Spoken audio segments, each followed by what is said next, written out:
네, 안녕하세요. 방금 소개받은 이동학입니다. 반갑습니다. 저는 오늘 CJ로 2030 플랜에 대해서 이야기해 보려고 합니다. 우리가 모여서 포럼을 하고 있고 국제적으로 많은 분들과 함께 머리를 맞대려는 시도에 대해 응원하고 지지하고 기대를 많이 하고 있습니다. 우리가 이번 포럼의 전체 세션을 통해서 다룬 것은 해양과 항만을 중심으로 비전과 미래, 그리고 공동 번영과 경제적 성장에 관한 내용들입니다. 당연히 가야 될 방향인데요. 지구촌 공동으로 지혜를 모으고 협력하면 분명 달성 가능한 주제라고 생각합니다. 우리는 분명 더 나은 미래로 갈 수 있을 것이라고 확신하고요. 그런데 다른 한편으로 제가 이 시간에 말씀드리려고 하는 것은 어쩌면 같은, 어쩌면 다른 이야기일 수도 있겠습니다. 공동의 지혜와 협력을 모으지 못하면 우리가 상상하고 실행하려는 멋진 비전들은 실현 불가한 상황에 처하게 될 것입니다. 그래서 앞서 우리가 나눈 대개의 이야기들이 우리가 해야겠다고 마음먹으면 달성 가능한 이야기들입니다. 그런데 지금부터 제가 하려는 이야기는 우리가 하지 않으면 안 되는, 우리가 반드시 해야만 하는 영역의 이야기입니다.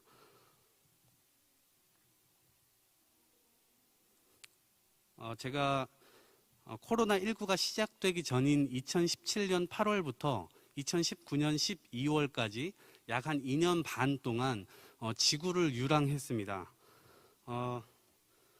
5대항 6대주를 여행했고요. 61개국 157개 도시를 누볐습니다. 지구를 터전으로 살아가는 사람들의 모습이 궁금했고 곳곳에서 어떤 갈등들이 있으며 어떻게 해결해야 할까라는 생각을 가지고 지구촌 곳곳을 돌았습니다. 떠나던 시기에 저는 환경에 대해서는 문외한이었습니다.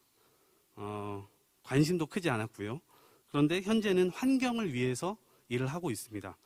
아마도 제가 코로나19 직전 자유롭게 세계 여행을 한 마지막 인류가 아닐까도 생각을 해봅니다.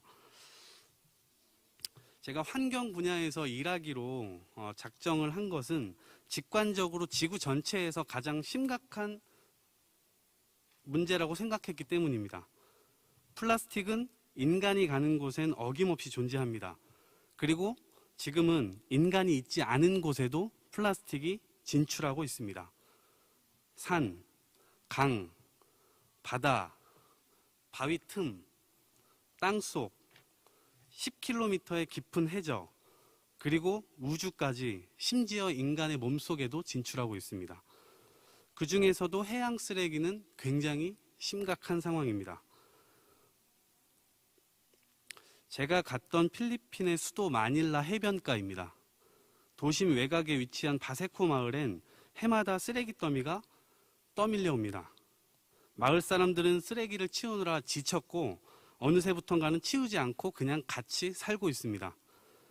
말이 공존이지 쓰레기 더미에서 사는 것은 즐겁지 않은 일입니다. 사실은 이것을 치운다 해도 딱히 치워놓을 곳도 없습니다. 침출수가 나오는 곳에서 아이들이 놀고 있고요. 헤엄을 치기도 합니다. 그리고 자신들이 버리지도 않은 쓰레기가 공격해 오고 있는 현실 속에서 살고 있는 거죠. 참 슬픈 장면입니다. 문제는 이러한 해양 쓰레기의 수치가 줄어들지 않는다는 데 있습니다. 국제사회가 노력을 안 한 건 아닙니다. 노력을 하는데도 불구하고 계속해서 해양 쓰레기의 양이 증가하고 있습니다. 정확히 얼마나 들어가는지를 파악하는 것은 사실상 불가능합니다. 그나마 추측되는 양은 연간 800만 톤에서 1300만 톤, 최근에 영국 연구진에 따르면 최대 2400만 톤까지 추측을 하고 있습니다. 그리고 이는 구조적으로 해마다 늘어갈 수밖에 없는데요. 이 그림은 전 세계 플라스틱 생산 비율을 대륙별로 파악한 겁니다. 아시아 지역이 굉장히 많고요. 단일 국가로는 중국이 가장 많습니다. 도시화, 경제 성장률과 관련이 있습니다. 영국의 리즈 대학교 코스타스 벨리스 박사의 논문에 따르면 전 세계적인 조치가 없다면 2040년까지 약 13억 톤의 플라스틱 쓰레기가 땅과 바다에 버려질 것이라고 경고하고 있습니다. 이를 대변하듯 한 해 생산되는 플라스틱의 양은 3억 6천만 톤. 그런데 이것이 계속 상승하고 있습니다. 78억 명으로 나누면 인당 46kg씩 생산하는 것과 같습니다. 해마다요. 유엔 사무총장께서 2018년도 연설에서는 2050년 해양 생물의 수보다 쓰레기의 수가 바닷속에 훨씬 많게 될 것이다 라는 우려를 표했는데, 이미 오대양의 바다엔 수십만 개의 쓰레기가 존재하고 있습니다. 해류를 타고 인간의 손길이 닿지 않는 곳으로 모이고 있는데요. 이 해양 쓰레기를 치우기 위해서 설립된 오션 클린업이라고 하는 국제 단체가 있습니다. 수년간 이들이 정밀 조사를 했는데 태평양의 쓰레기 더미가 프랑스 면적의 3배에 달한다고 합니다. 이걸 그대로 한반도로 바꿔보면 9배 정도 되는 양입니다. 제가 우리나라 해안가에 쓰레기를 주우러 가니까 중국 쓰레기들이 굉장히 많더라고요. 그래서 같이 줍던 동료들이 중국인들을 엄청나게 욕하기 시작했습니다. 그런데 제가 일본에 가니까요, 일본 사람들이 한국 사람들을 엄청나게 욕합니다. 일본 남부 바다에 가면 한국에서 떠내려온 쓰레기 더미가 굉장히 많기 때문에요. 제 여행 중에 하와이도 갔었는데요. 하와이 해변가를 가니까 미국 사람들이 거기서 쓰레기 줍고 있더라고요. 근데 그 쓰레기를 보니까 한국, 중국, 일본 할 것 없이 아시아, 태국, 베트남, 인도네시아 등등의 많은 쓰레기들이 하와이로 떠내려오고 있었습니다. 그 사람들 역시 아시아인들을 굉장히 많이 욕하고 있었습니다.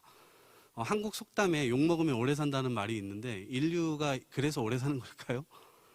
제가 지금 농담 삼아 한 이야기지만 쓰레기의 이동이 상당히 광범위합니다.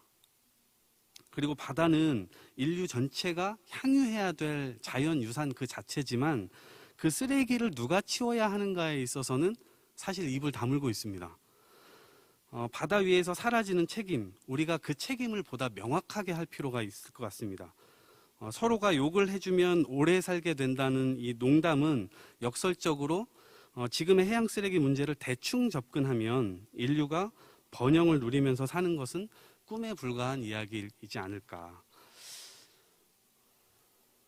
자, 다음은 미세 플라스틱 이야기인데요. 플라스틱은 분해되지 않고 쪼개지는 특성이 있습니다.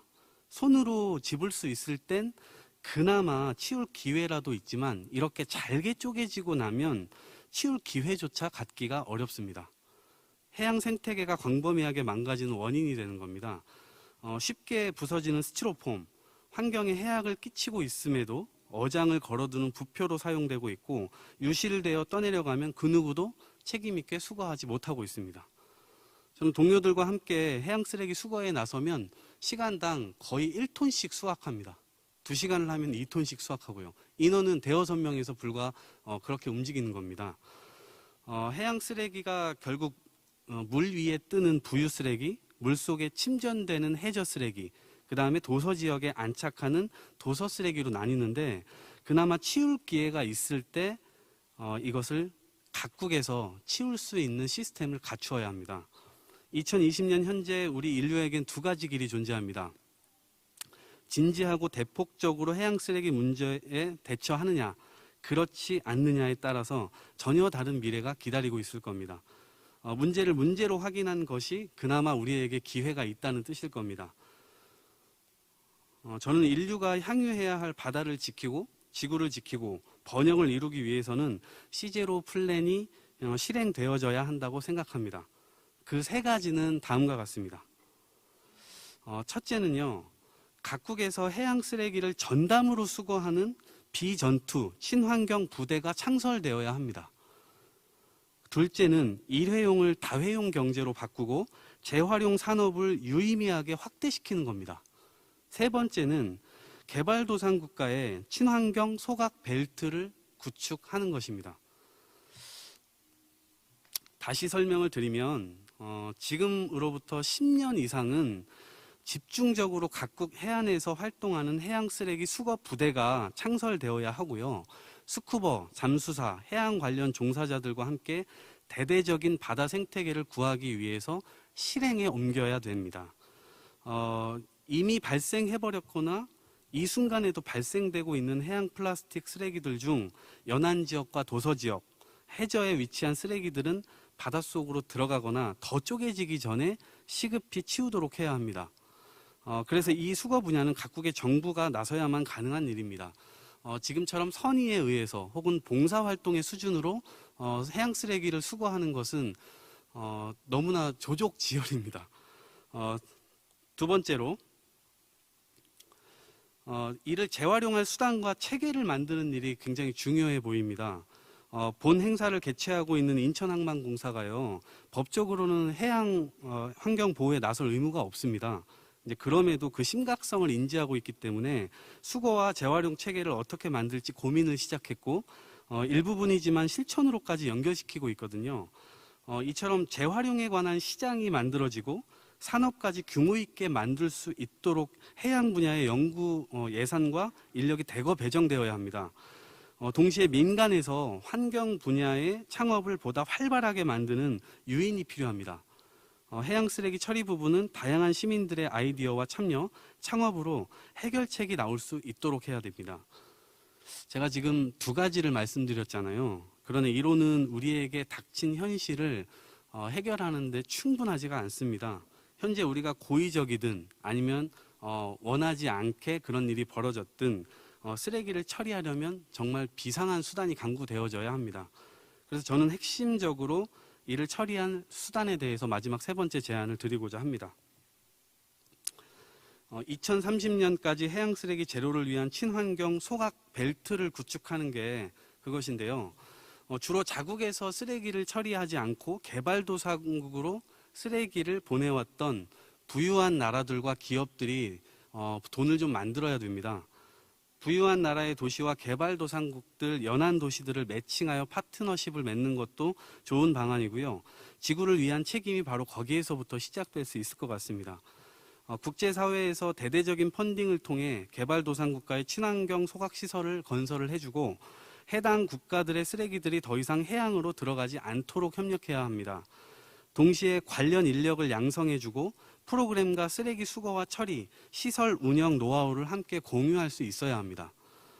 이는 개발도상국들이 전력 생산을 위해서 석탄발전소나 원자력 발전소 이런 것들을 지으려는 시도를 일부 막을 수도 있을 겁니다.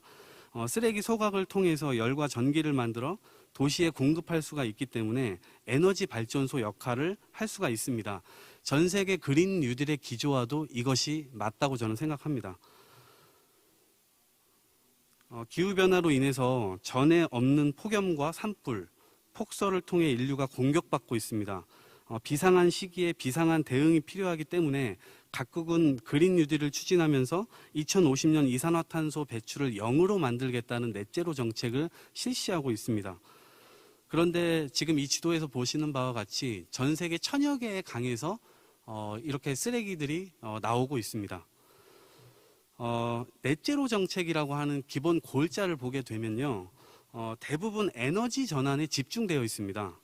78억 명이 일상을 살며 소비하고 버리고 처리되지 못하고 있는 쓰레기 문제에 대해서는 중요하게 다뤄지지 못하고 있습니다. 2050년 넷제로 체계를 달성할 즈음 우리가 바다는 쓰레기로 뒤덮인 모습을 보게 될 겁니다. 바다는 숲보다 훨씬 많은 산소를 배출하고 이산화탄소를 가두는 역할을 합니다. 바다가 망가진 상태에서 과연 인류가 살 수 있을까요? 넷제로라고 하는 것은 이 바다를 함께 지켜야만 가능하지 않을까라는 생각을 갖고 있습니다.